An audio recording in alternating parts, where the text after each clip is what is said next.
चलिए, आज का टॉपिक है एक्सरसाइज 3 लेक्चर 1 जन संघर्ष और आंदोलन।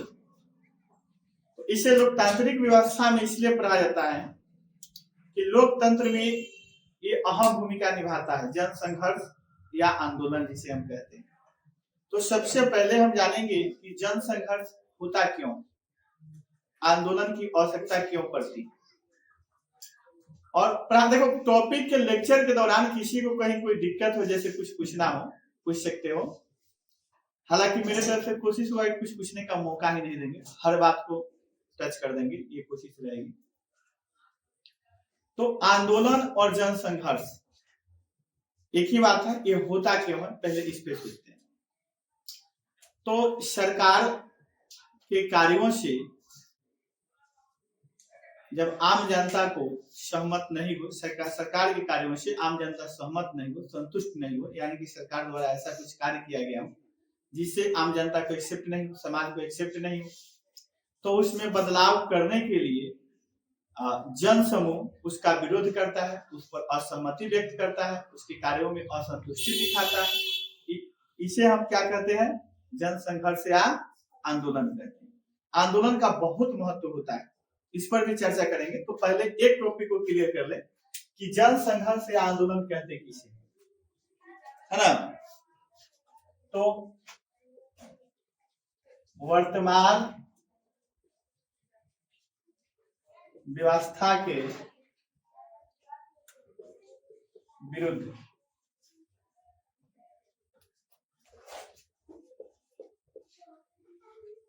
असहमति या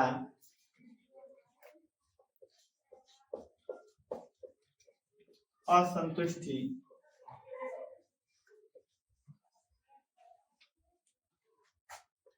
व्यक्त करना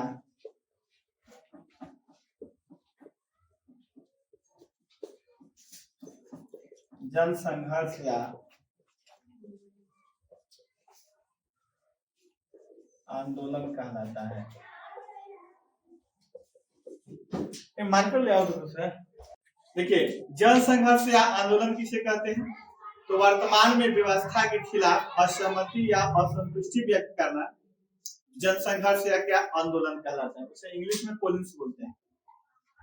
अगला ये जो अभी टॉपिक लिखेंगे उसमें से एक अंतरस्तरीय उच्च लेवल का बन जाता है कि जन संघर्ष या आंदोलन होता है किसी एक जाति के लिए, एक धर्म के लिए, एक संगठन के लिए या सर्वमान्य हितों के लिए। इसमें कौन सा ऑप्शन सही होना चाहिए, सर्वमान्य हित सही होना चाहिए। यानी आंदोलन तब होता है, ऐसे मुद्दे पर आंदोलन होता है जो किसी एक जाति, किसी एक धर्म, किसी एक समाज, किसी एक संगठन को नुकसान नहीं पहुंचा के आम जनता को नुकसान पहुंचाता हो या आम जनता असहमत हो उस कार्य से, तब जाके आंदोलन होता है, जनसंघर्ष होता है। हालांकि आजकल तो कुछ धार्मिक आंदोलन, मतलब धर्म के लिए अगर ऐसा विरोध हो रहा है तो उसे हम क्या कहते हैं, धार्मिक आंदोलन। कास्टवाइज आंदोलन भी हो जाता है किसी संगठन द्वारा, जैसे शिक्षक आंदोलन, ये क्या है, एक संगठित आंदोलन है। धर्म के लिए लड़ना धार्मिक आंदोलन हो गया। तो लेकिन आंदोलन का जो मुख्य उद्देश्य होता है वो सर्वमान्य हितों की रक्षा के लिए होता है। यानी आंदोलन सर्वमान्य हितों की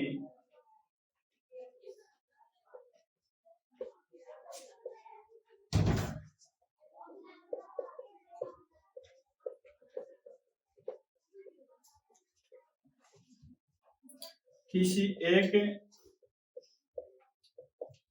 संगठन या समाज के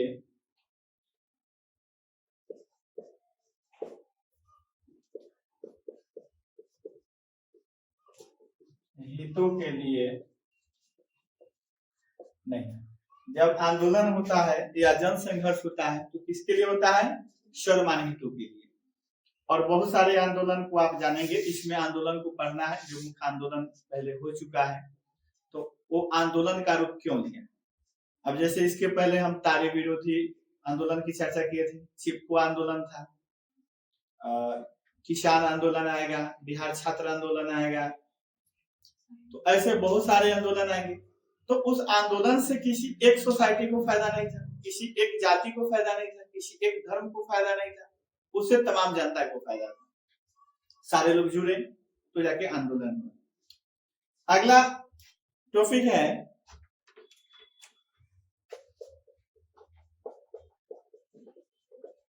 लोकतंत्र में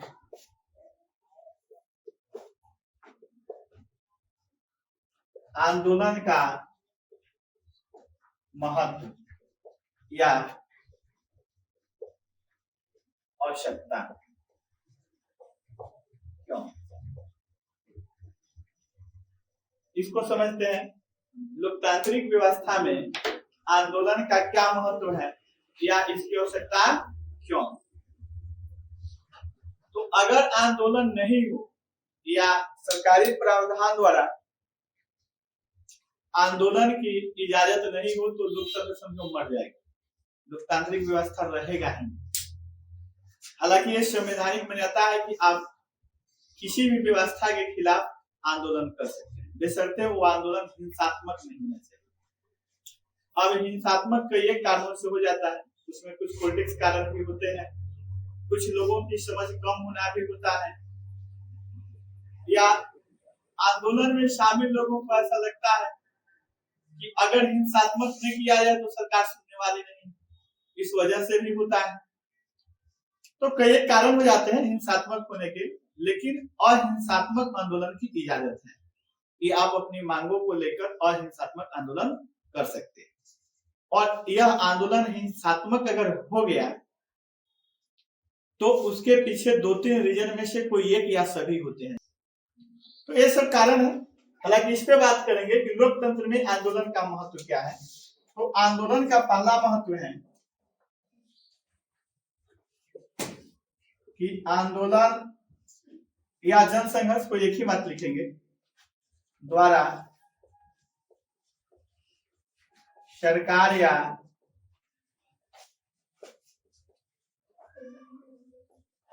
राजनीतिक दलों का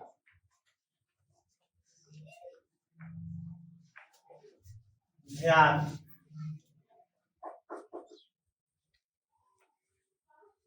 राजनीतिक दलों को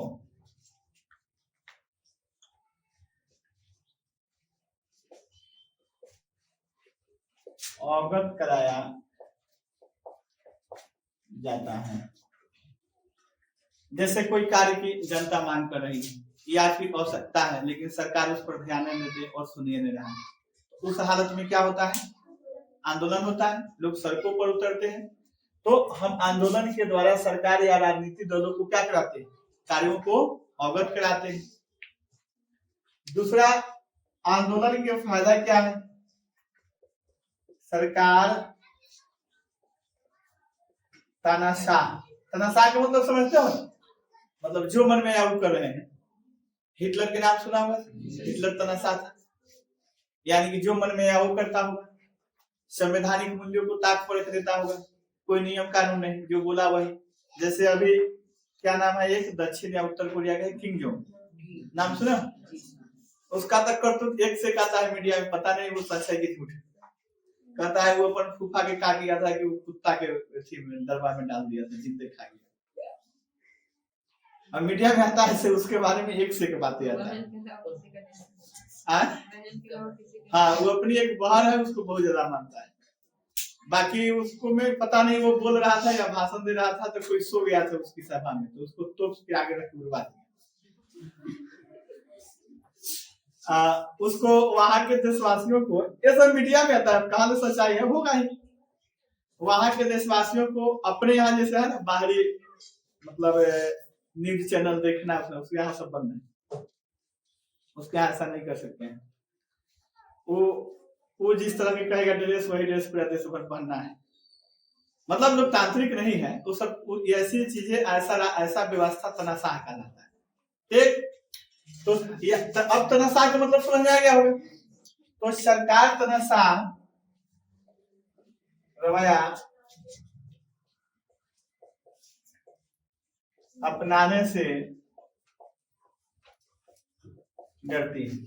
यानी कि कोई भी आदमी, कोई भी दल, राजनीतिक दल सत्ता में आ गया और वो चाहे कि मनमानी करे, तो इस बात का उसको डर रहता है कि देश में आंदोलन हो जाएगा, देश की जनता उग्र हो जाएगी, इसलिए चाह के भी नहीं होता। कुछ कुछ चीजें तो देखने को मिलता होगा, जैसे शिक्षा की व्यवस्था के बारे में कुछ ऐसा हो गया, शिक्षक संगठन उग्र हो जाता है, किसानों को लेकर किसान संगठन उग्र हो जाता है। तो सरकार इस बात से डरती है, तनाशाह होने से बचती है।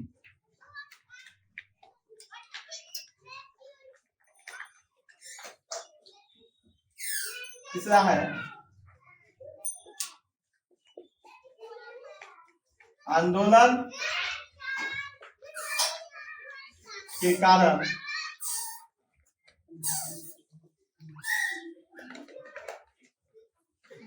लोकतांत्रिक व्यवस्था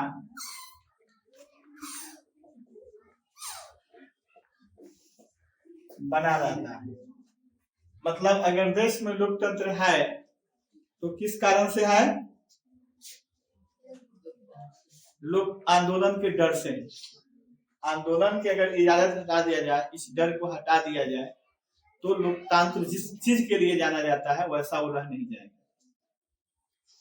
अब तुम्हें लगता होगा कि तक काम होता है, तो अभी ये बात बाकी है, अभी ये पढ़ना है, बहुत सारा जनसंघर्ष पढ़ना है, जिसके अंतर्गत सुनोगे, जानोगे, तो ये साबित हो जाएगा कि आंदोलन किसी लोकतांत्रिक व्यवस्था में कितना मायने रखता है।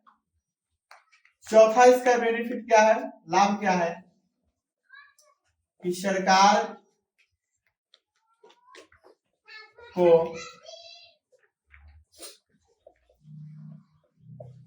आम सहमति से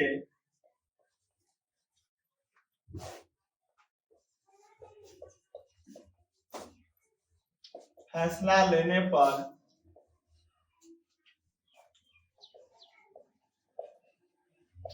मजबूर किया जा सकता है।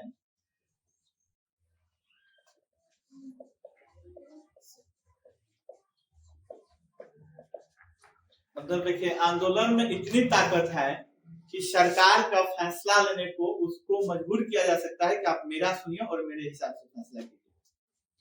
तो तुम लोग के मन में आता होगा ना कि आंदोलन में तो लाखों लोग रहते हैं, हजारों लोग रहते हैं, तो सबसे पूछेगा नहीं, तो आंदोलन का कोई ना कोई नेतृत्व करता होगा। आंदोलन की जब शुरुआत हुई होगी तो कोई ना कोई मुद्दा रहा होगा, कोई ना कोई मांग रहा होगा, और उस आंदोलन के कोई ना कोई कप्तान रहे होंगे, यानी उसके नेतृत्व करने वाले, जिसके देख रेख में आंदोलन चल रहा है। तो उस आदमी को, उसमें से एक नेता या 4-5 मुख्य नेताओं को बुलाया जाता है, सरकार के आदमी उससे बात करते हैं कि हाँ आप कैसे चाह रहे हैं, हम ये चाह रहे हैं। फिर सरकार के आदमी द्वारा बोला जाता है कि इतनी जो आपकी मांगे है, इसमें से कुछ हम अभी मान लेते हैं, कुछ बाद में मान लेंगे, अभी संभव नहीं है। तो वो मान गया तो ठीक, नहीं माना तो फिर चलते रहता है। तो इस तरह से, यानी कि आंदोलन के कारण सरकार के फैसला, जो सरकार को आम सहमति से फैसला लेने पर तो मजबूर कर दिया ना, तो ये आंदोलन के फायदे होते हैं। देखो अगला टॉपिक है भारत, आजाद भारत में। आजाद भारत इसलिए लिखे हैं कि आजादी के पहले बहुत सारे आंदोलन हुए थे, नमक आंदोलन, सत्याग्रह आंदोलन, असहयोग आंदोलन।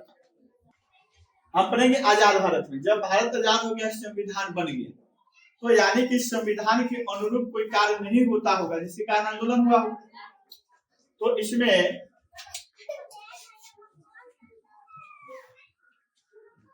1970 का वर्ष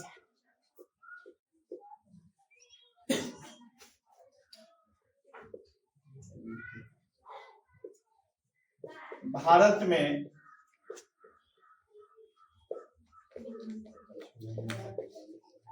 जनसंघर्ष की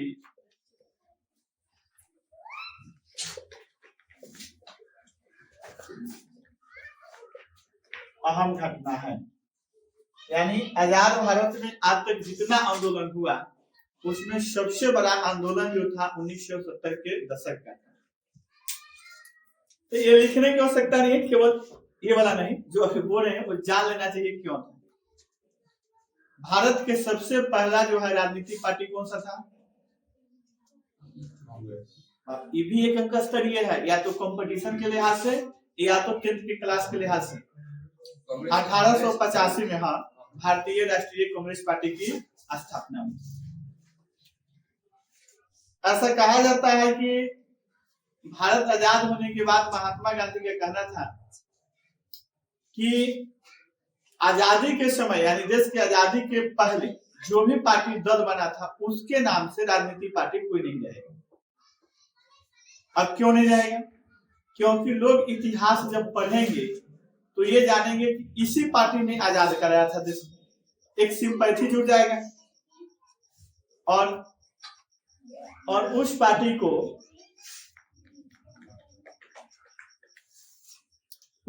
को लोग वोट करेंगे। जैसे एक बार की बात है 2004 के ऐसे हम घटना बता रहे हैं। हम अपने बाबू से पूछे किसको वोट दिया था? कांग्रेस को। फिर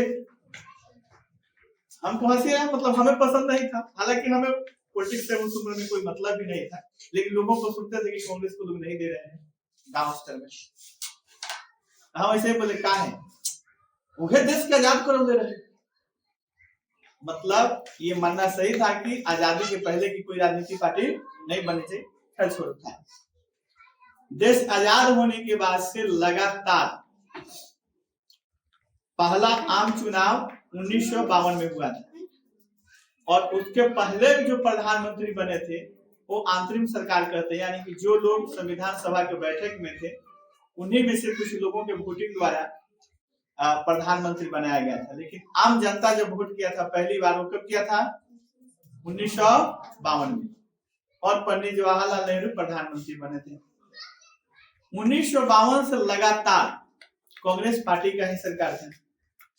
1970 का दौर ऐसा आया कि 1971 के इलेक्शन में कांग्रेस पार्टी ने फिर से भारत सरकार का निर्माण किया, भारत सरकार बनाया, कांग्रेस पार्टी के नेतृत्व में बनाया।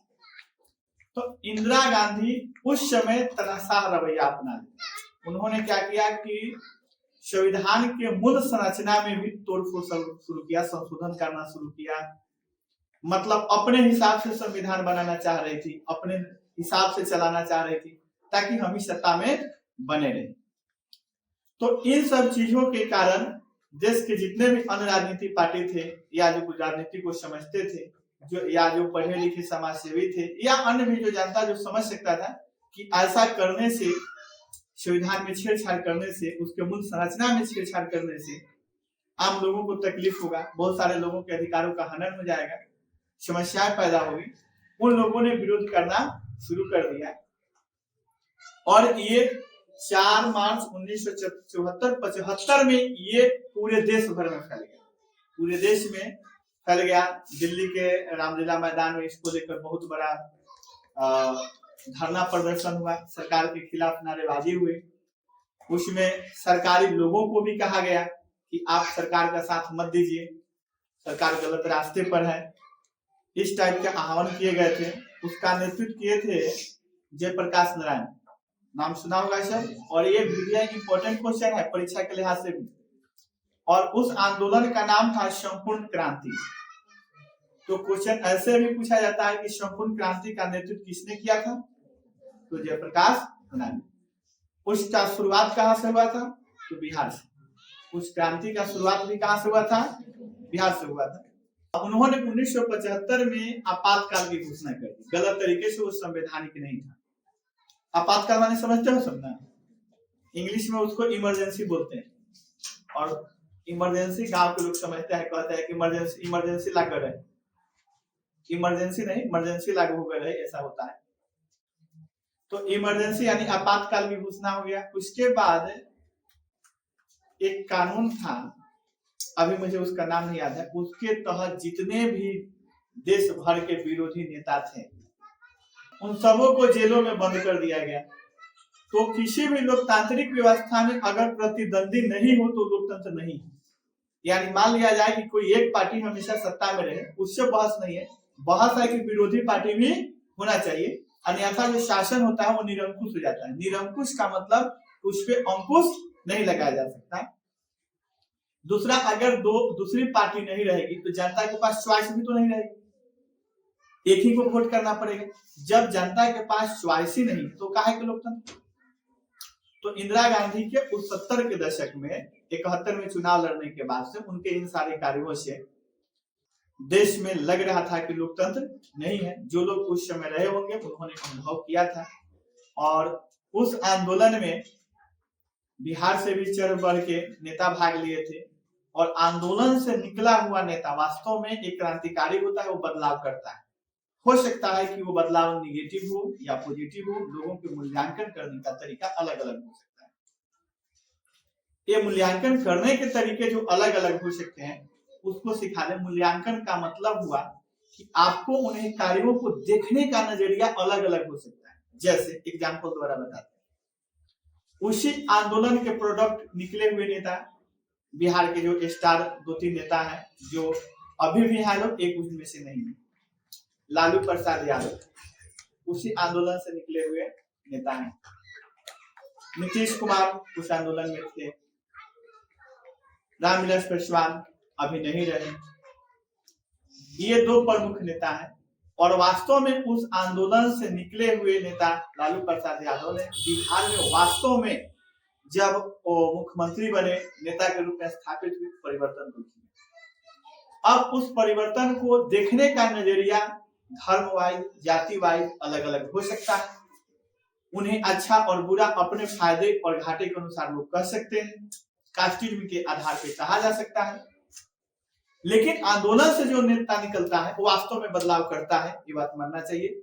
हाल ही में आंदोलन से निकला हुआ नेता बताओ, दिल्ली के मुख्यमंत्री कौन है? केजरीवाल। बदलाव तो किया है, जो लोग दिल्ली रहते हैं उनसे पूछना, लगता है कि हम मुख्यमंत्री बदला है। नीतीश कुमार भी जब सत्ता में आए,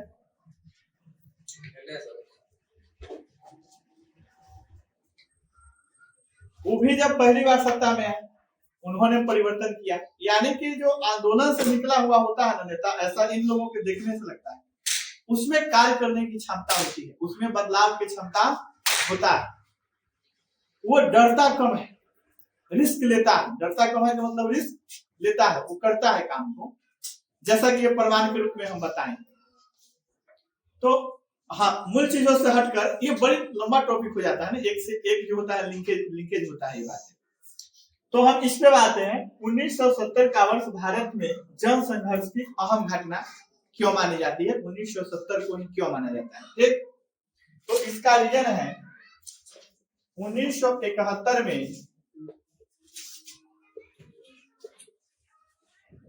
इंदिरा गांधी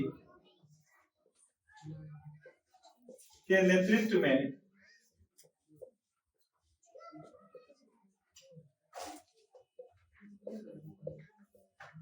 भारत सरकार का गठन हुआ।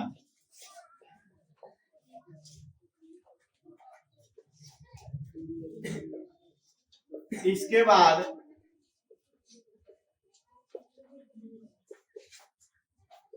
इंदिरा गांधी द्वारा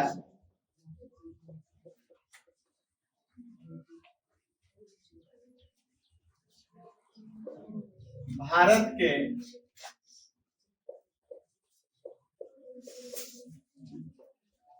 संविधान में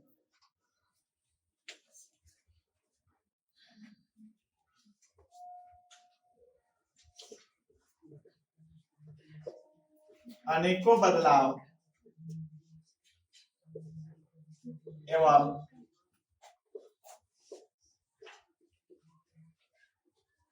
संशोधन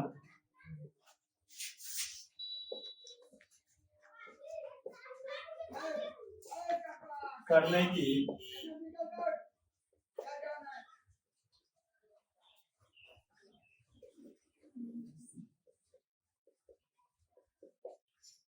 कोशिश किया गया था। इस बात को भी समझ लें कि 1970 के वर्ष संघर्ष का अहम क्यों माना जाता है।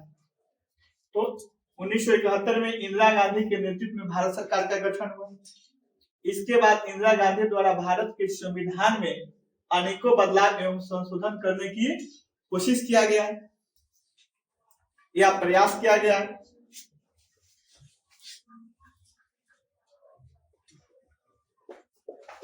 तो अगला इसके बाद रिलेटेड है संविधान में संशोधन के कारण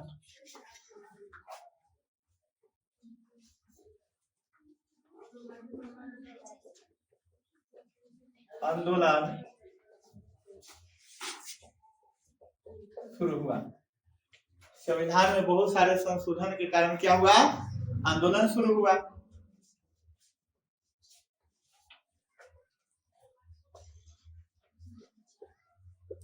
इसके बाद 1975 ईस्वी में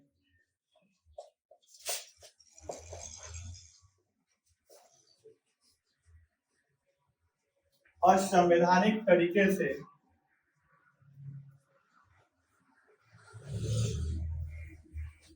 देश में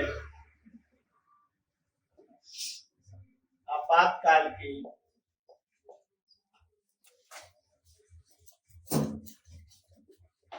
घोषणा किया गया।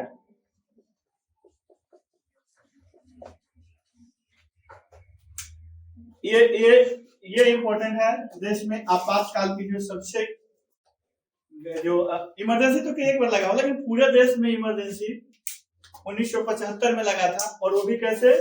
असंवैधानिक, यानी कि वहां पर आपातकाल लगाना आवश्यक नहीं था। उसके बावजूद भी इन्होंने क्या किया?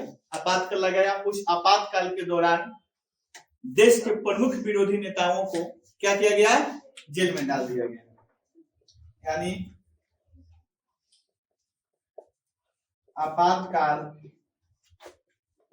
के दौरान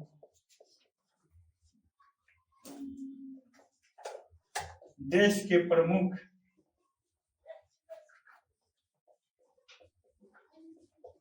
नेताओं को जेल में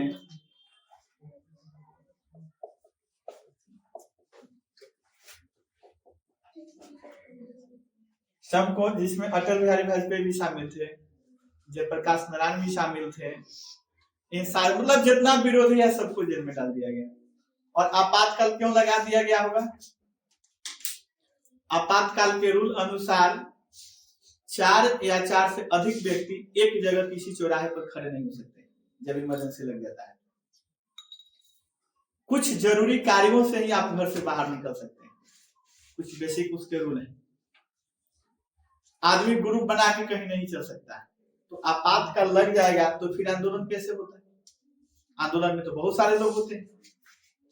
तो आपातकाल की घोषणा कर दिए, उधर आंदोलन चल रहा है, तो हो गया कि ये कानून का क्या है? उल्लंघन है। अब इसको क्या करो? जेल में, सबको जेल में भरा गया।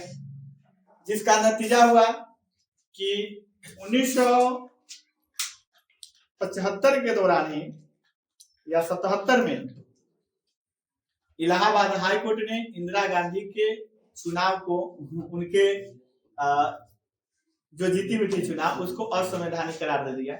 मतलब खारिज कर दिया गया कि आप गलत तरीके से चुनाव जीत गए, तो वो रही नहीं। तो कुल मिलाकर वो मुद्दा नहीं मुद्दा 1977 में पुनः चुनाव हुआ देश में। ये VVI क्वेश्चन है जो अभी बोलने जा रहे हैं। इसके अगर इतनी बातें जानने के बाद इंपॉर्टेंट है एक बात, नंबर 1, 1970 का वर्ष भारत में जन संघर्ष की अहम घटना। इसके बाद ये इंपॉर्टेंट है, 1975 में असंवैधानिक तरीके से देश में आपातकाल की घोषणा की गई थी। ये नॉलेज के लिए ठीक है, उसके इतिहास जानने के लिए ठीक है कि हुआ क्यों होगा, ये इतिहास जानने के लिए ठीक है, ये आवश्यक है। अभी आपको मैट्रिक एग्जाम में भी पूछ सकता है और अन्य कंपटीशन भी देते हैं तो पूछा जाता है। 2 बातें कि 1977 में के चुनाव में कौन सी पार्टी का उदय हुआ था, यानी कौन सी नई पार्टी सत्ता में आई थी या नई पार्टी का गठन हुआ था। तो उसका जवाब है जनता पार्टी। क्या है? जनता पार्टी। एक इसी से रिलेटेड क्वेश्चन ऐसा होता है कि देश में सबसे पहले गैर कांग्रेसी सरकार कब बना था, यानी उस समय से कांग्रेस का सरकार था, जिसमें भाजपा के सरकार है। लालू यादव मुख्यमंत्री जब होते हैं बिहार में, तो ये नहीं कहा जाता कि राष्ट्रीय जनता दल की सरकार है, कहा जाता है लालू की सरकार है। अब जैसे देखो वहां लालू की सरकार है क्यों, यहाँ भाजपा की सरकार है क्यों? कई बार ना इंसान पार्टी से बड़ा होता है और कई बार जो व्यक्ति होता है वो पार्टी से छोटा होता है। तो भाजपा में जो है, भाजपा बड़ी पार्टी है तो भाजपा की सरकार लोग कह देते हैं, लेकिन राष्ट्रीय जनता दल में पार्टी के नाम से बड़ा नाम है लालू प्रसाद यादव, इसलिए उनका नाम लिया जाता है। छोटे एग्जांपल के तौर पे समझा देते हैं। अभी यहाँ कोचिंग और स्कूल है, तुम लोग जितने दिनों से पढ़ रहे हो, एक को बारी नहीं कहा होगा कि श्रेया विद्या संस्थान में पढ़ते हैं, ये कहते हो संसद के यहाँ पढ़ते हैं, यही ना कहते, मतलब कि इस संस्थान के नाम से अभी मेरा नाम क्या है, बड़ा है, इसलिए उसको यूज करते हो। अब जब संस्थान का नाम बड़ा हो जाता है तो उससे वो चलता है। इसी तरह से कई एक हॉस्पिटल देखोगे वो डॉक्टर के नाम से फेमस होता है, हॉस्पिटल के नाम से फेमस नहीं होता है। कई बार हॉस्पिटल का नाम फेमस होता है, डॉक्टर फेमस नहीं होते। तो ऐसी चीजें होता है।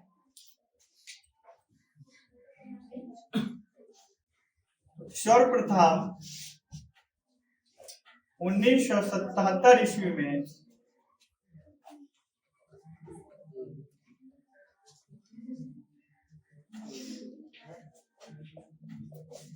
गैर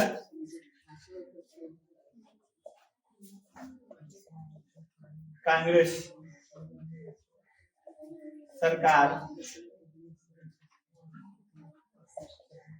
का गठन हुआ था।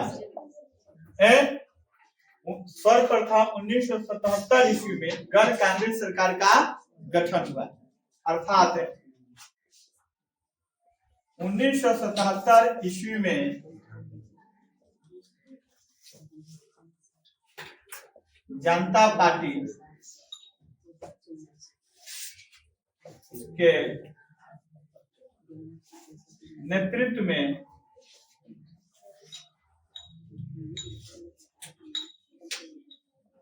भारत सरकार का गठन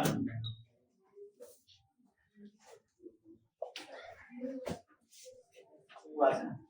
चलिए इसमें एक बार ध्यान समझिए, इससे संभावित एक अंक स्तरीय प्रश्न जो होगा, पहला ये 1970 का वर्ष भारत में जन संघर्ष की अहम घटना है। 1975 में असंवैधानिक तरीके से देश में आपातकाल की घोषणा हुआ था। सर्वप्रथम 1977 ईस्वी में गैर कांग्रेस सरकार का गठन हुआ, यानी कि उसके पहले लगातार एक ही पार्टी की सरकार था, कांग्रेस पार्टी। 1977 ईस्वी में जनता पार्टी के नेतृत्व में भारत सरकार का गठन हुआ था, यानी कि सवाल उठता है कि तो फिर गैर कांग्रेस सरकार बनाते हैं कि कौन सी पार्टी ने सरकार बनाते हैं, तो इसी का नाम क्या है, जनता पार्टी। और इसी से रिलेटेड बता दें कि जनता पार्टी ही टूटकर एक टोटल पार्टी बना हुआ है। अपने बिहार में लालू प्रसाद की पार्टी, लोजपा नीतीश कुमार की पार्टी, यूपी में मुलायम सिंह यादव की पार्टी, ये जो भाजपा नाम सुनते क्या हो, भाजपा तो अभी तो सरकार में है, बहुत बड़ा नाम है। ये सारी पार्टियां उस समय एक होके, ये सारे नेता क्या था, जनता पार्टी बना। अब उसी में से बाद में भारतीय राष्ट्रीय जनता दल बना, जदयू बना, लोजपा बना, समाजवादी पार्टी बना, सेकुलर पार्टी बना, तरह तरह की पार्टियां उसी से ऊपर। तो इतना इससे रिलेटेड है, इसको नोट कर लीजिए।